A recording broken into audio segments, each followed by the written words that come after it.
চশমাটা ময়লা হয়ে গেছে রে।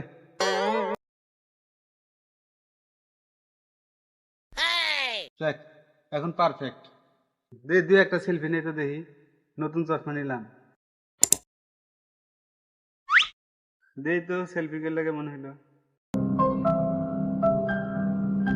কিরেটা রেপন না এ হতাই তো এ নতুন সানগ্লাস কিনতে দেখছি তাই তো চোখেরটা দূরে একটা সেলফি তোলা যাবি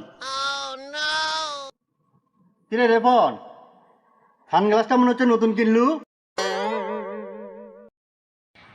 কিরে দোস্ত সানগ্লাস কিনলু নাকি কথা কস না কে না স্বাভাবিক, কিনি নাই, তোর দুলাভাই দিছে। হ্যাঁ কি কস রে আমার দুলাভাই দিছে দে চশমা দে জানিস এটা দাম কত আমার দুলাভাই চশমা তুই পরবো কৃষক এ শালা করলো কি রে?